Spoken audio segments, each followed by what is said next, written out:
Now, last night, Donald Trump, the President of the United States, chose as the new Supreme Court nominee to replace Kennedy, Brett Kavanaugh. Now, what you have to understand, my friends, is that I'm happy for this decision. And I would have preferred the other one, the woman. I can't remember her name. Her name escapes me now. However, this is actually a stroke of genius that Donald Trump has done. He has given these red state Democrats, these Joe Manchins, these Heidi Heitkamp, these Bill Nelsons, these John Testers, all these people, he has given them a pistol, each of them. He's given them a pistol. And he has told them, you can either throw this pistol in the rubbish bin or you could take it to your head and shoot yourself. Politically speaking. I'm not talking about physical. I'm talking about politically speaking. You can commit political suicide if you want to by voting against this man. Now, out of all the people that Donald Trump had to choose from or had in his list, in his basket to choose from, Brett Kavanaugh is the most moderate. Yes, he's a Catholic. He's went to Jesuit school. But he is the most moderate. The other ones, they were anti-Roe v. Wade. They wanted to tear up the system. And I would agree with them, too. I agree with them. But he's level-headed. He's calm, cool, and collected. He is a neutral person. He's a neutral person. And first, and secondly, you guys need to get over the fact that Donald Trump won the election. He won the election. There ain't nothing y'all can do about it. It's done. He won the election. There was no Russian collusion. You can't prove it. It's been 2 years. You still can't prove anything. I want someone to come up to me and give me some proof that Russia did anything. Y'all can't prove anything. He won. Therefore, he has the right to choose a Supreme Court nominee and one of his choosing. He don't have to choose something that you liberals want. He doesn't have to choose someone that you liberals want. He doesn't have to do that. He won big. I mean, the popular vote was in his favor, and I blame that on California, and I also blame that on some people who may not have been eligible to vote, who probably voted anyway. But that's another matter. He won. So he's going to choose a nominee. And even if you block this one, he'll just choose another one, and another one, and another one. So the sensible thing to do is to say, okay, he's the president. Ain't nothing we can do about it. Let's wait until we get someone else, and then we can get another Supreme Court nominee. Because no matter who we block, let's say the Democrats block, which they can't do because the Republicans have a small majority. But let's say they manage. Some Republicans, those spineless Susan Collins and Lisa Murkowski, they go against it, and all the Democrats go against it, and everything is whatever. And it's just done. Let's say that happens.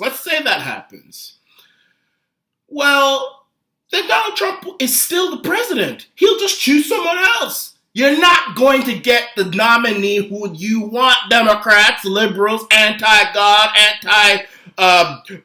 pro-abortion people. You ain't going to get what you want until Donald Trump is not the president. He's going to be president for another 3 years. There's nothing you can do about it. You can't impeach him. You're not going to impeach him. And if you impeach him, the Trump supporters are going to tear up this country so badly. It's not even funny. It won't be even worth having a president anymore. But let's see. But this is something that the Democrats' hatred for Donald Trump is going to destroy them. Have you noticed, my friends, that these people who hate Donald Trump so much, they have a huge hatred for him. They're just killing themselves one by one, not just in the United States, but even around the world. Look at Theresa May. I made a video about her, that fool, a few hours ago. Her hatred is destroying her. They're just killing themselves. They're all killing themselves. And now Donald Trump has said, y'all can either calm down, be calm, cool, and collected, cooperate with me while I'm the president, vote for this guy, red state Democrats, or you can commit political suicide. Now, a senator from West Virginia, or Montana, or North Dakota, or Florida, who dares to vote against the nominee, who many see as a very moderate choice. Trump could have chosen that woman and she would have still gone through. Tough, strong, right-wing woman. He could have chosen her. He chose the most moderate of that list from the Federalist Society. And y'all still don't want to support that, which you should do because he's the president. And you're in a red state, and y'all's hatred for Trump or y'all's weakness or y'all's fear of Chuck Schumer is so great that you're going to just sabotage this. All those Trump supporters in West Virginia, all those Trump supporters in Montana, all those Trump supporters in Florida, all those Trump supporters in Montana, all of them, all over the place. And they're going to just turn against you, and they're going to vote against you, and y'all are going to lose your jobs. You're going to lose your seats. That's it. You're done. And let me tell you something. Joe Manchin of West Virginia, I'm talking to you, boy. I'm talking to you, boy. I'm talking to you, Bill Nelson. I'm talking to you, John Tester. Hey, girl, I kept. I'm talking to you, little lady. I'm talking to you. I dare you to vote against Brett Kavanaugh. I dare you. I triple dog dare you. Go on with your big bad self. Go on with your big bad self, Joe Manchin. Go on with your big bad self, John Tester. Go on, Bill Nelson. Go on, Heidi. Go on with your big bad self and vote against him. I dare you. Y'all gonna lose. Someone like Joe Manchin did not win all those elections that he won without at least close to a majority of Trump supporters. In a state like West Virginia, where all of the counties in West Virginia voted for Donald Trump, every single one. It was one of the only states where all of the counties voted for Donald Trump. And if there was an election tomorrow, they would all vote for him again. That's what the polls are saying. Joe Manchin cannot survive without a few Trump supporters. He can't. Not even a few, without a lot of them, because Trump won that state 42.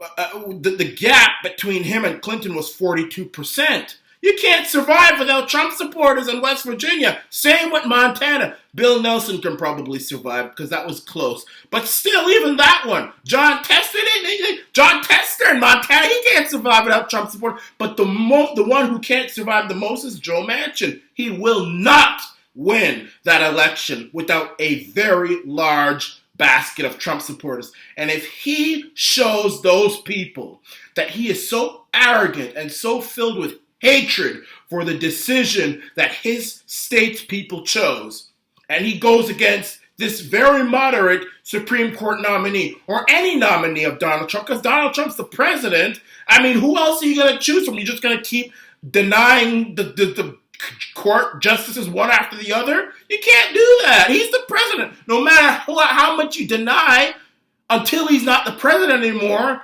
he's going to keep on being the one who puts them in. So if you keep on spitting in the faces of your constituents in West Virginia, Joe Manchin, you're going to lose. You're going to lose badly. The polls in Florida are actually in favor of the former governor of Florida, and Bill Nelson is trailing. So he can stay there and do that too. Let him spit in the face of his constituents, and John Tester and Heidi Heitkamp. Let them all spit in their faces and see how quickly they lose. They will lose. I dare you. I'm actually hoping that you vote against them. I'm hoping for it.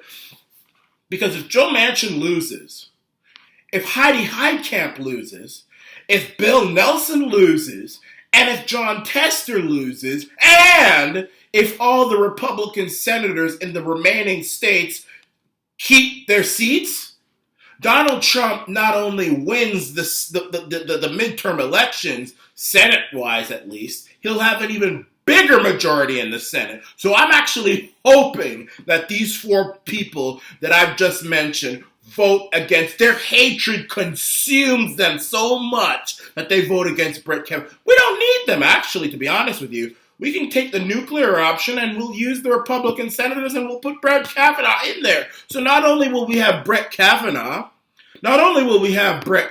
in there, a fine, moderate, decent, cool man, we'll have a bigger Senate. And I guarantee you that's what's going to happen if these four people allow their hatred to consume them so much that they just vote against this man. This is the Arana Nation.